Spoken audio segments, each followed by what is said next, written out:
Hi everyone, it's Jaya here from Epicenter Healing. Welcome back to our channel. I'm very happy to have you here today.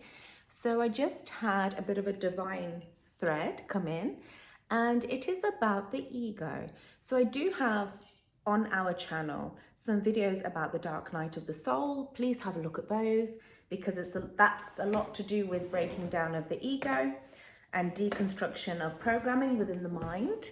So I've been through the dark night of the soul myself. So please have a look at that video. You'll be able to hear parts of my story in there too.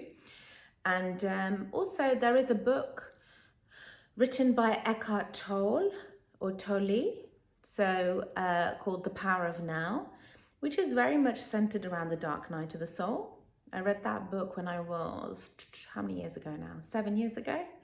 And that book really helped me navigate the dark night of the soul.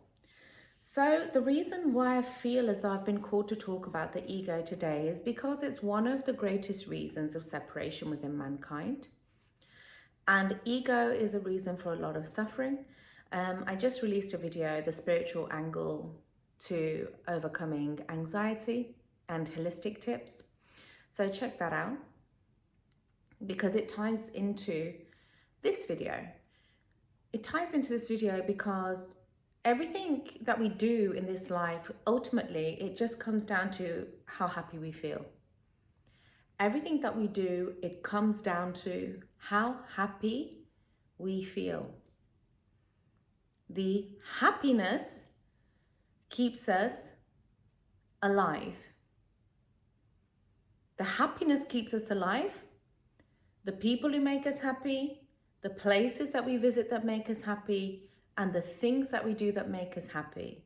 And if you are a parent, this also applies to your child. I understand that children are driven by their parents. I was pushed by my mother in order to succeed. It's important, but what's more important is a child's happiness, because some children, they flourish under pressure and some children do not.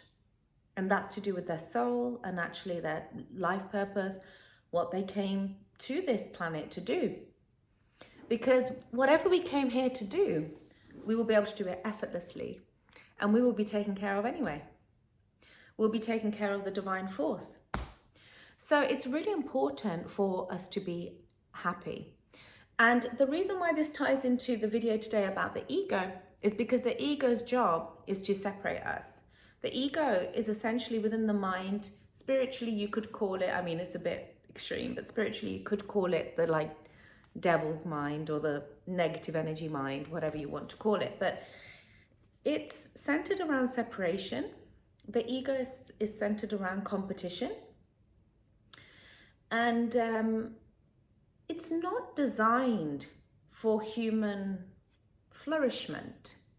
So it's really important to get our ego into check. I have been really, really lucky that in general, my ego has been small in comparison to other people's over my lifetime. And I would say also that it is very small because I've worked on it. I really believe in non-competition, that you can't compete with another human being. I believe in flourishment, that you can flourish yourself. Like if you become good at something, it's irrelevant if you're competing with somebody else. You'll become good at it anyway. So I'm very much about focusing on the self, and it is a spiritual thing, but ultimately the ego will not create any long-term happiness. The ego will only create a short-term gratification, just like having a drug or cigarette. It'll only work for a short hit, and then after that, you still have to face yourself. So the whole point in the ego is actually there because it's a universal and divine way of showing you that you are far away from your soul. Because at a soul level, we are all one. And at a soul level, we are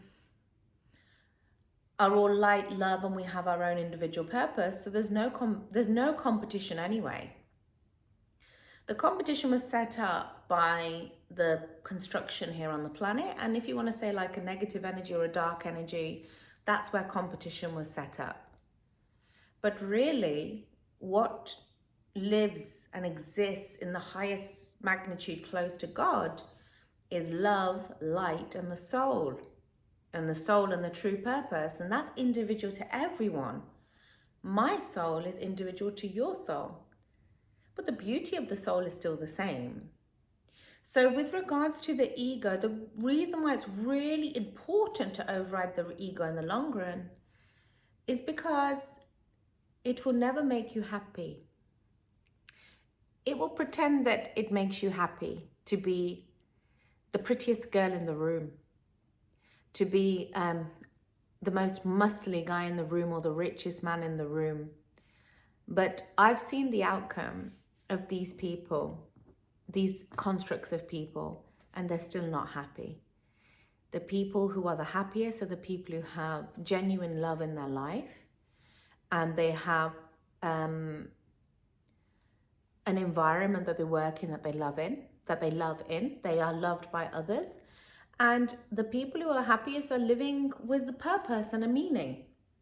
Sure, money is important, we need to live and everything, but they're living in a soul purpose and a meaning. And I think the strongest message that I'm getting right now with the ego is that the ego is designed to make you believe that it's there for your survival, but actually it's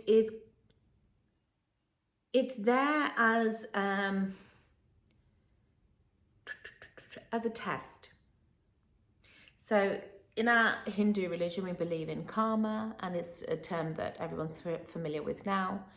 And when you get more to your soul purpose and your deeds, you start to realize and understand that your karma is tied into your ego. I do have a video on our channel if you want to have a look at it. It's called How to Remove Bad Karma from Your Life. And this video ties really well into that video also, because the karma is generated from ourselves, and it's generated from our own actions and thoughts. It's generated from our ego. Once we realize that we are close to God and we are in alignment with our soul, you end up loving everyone. You see love for everyone in a format. It doesn't mean you'll allow everybody to say something or do something. That's not what I'm saying. But you do see love as a shell in everyone, and you see that everyone's on their individual journey, and you see that again and again. And that's much better than being in the ego, which is very competitive. That's fine, you can compete, but then even when you get to the top of competing, there'll be something missing, because money can't fill the soul. Love and light can fill the soul. Money can't fill it. So getting a check and a handle and a grab onto our ego quickly helps us to get to a place of happiness quicker. And what I was saying in my video, which you can also watch, the spiritual angle to overcoming anxiety, was that happiness, creating genuine happiness, and instead of being competitive, which is the ego, will create a beautiful life for you. If you'd like to book a session with us, you can at www.epicenterhealing.com. So yeah, it's very important to understand what the ego is doing. Many people have really gotten tied up with their ego, and they become even competitive with their children.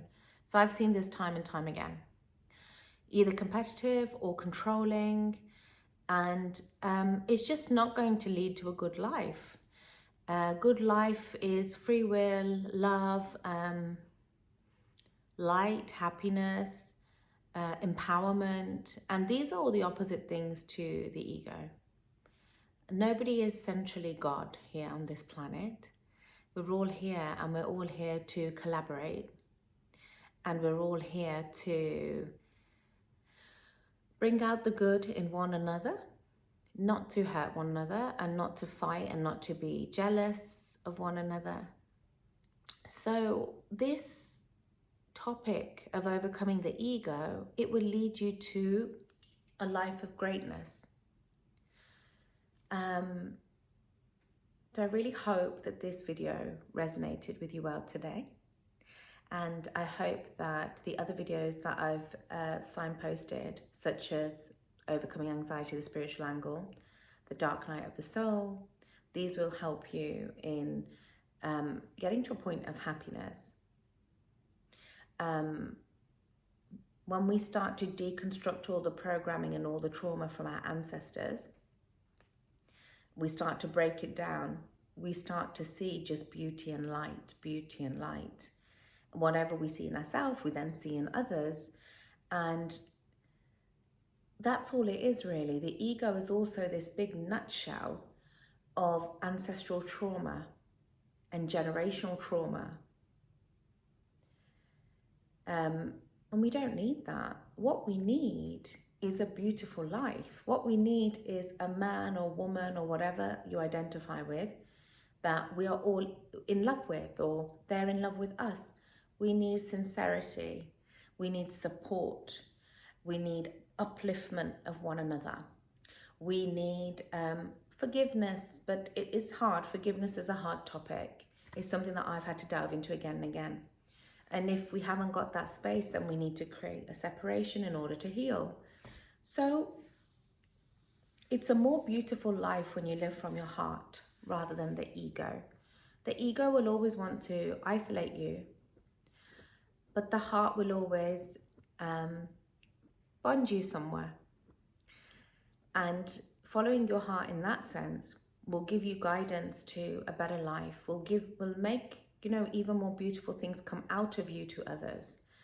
And I think that if after this video, you just take a moment, even if it's 10 seconds, just to connect with your soul and ask your soul, what makes me happy? This is something that I do every day. What makes me happy? What makes me happy? Because whatever makes you happy will make you stay alive. Competing with somebody will not make you stay alive. Earning another £50,000 won't make you stay alive, though it might give you ease on paying your bills and stuff. But it won't directly make you stay alive. Human beings are wired on love, and they're heavily wired on good connections with people, and good connections with people come about with reducing the ego and increasing your heart space, increasing your love and light and connection and service. So thank you for watching this video. Please like, share and subscribe to our channel. I would like to do some longer videos. Oh, I got stuck there. I would like to do some longer videos. So I'm hoping that our subscribing goes up, because I have so much more content that I want to share with you, which might go up to 45, 50 minutes, 1 hour. And in order to do that, I need a higher subscribing. So please subscribe. Please spread awareness about Epicenter Healing's channel. We have many years of experience. We just want to share it, let it all out. So thank you. We'll see you on the next video.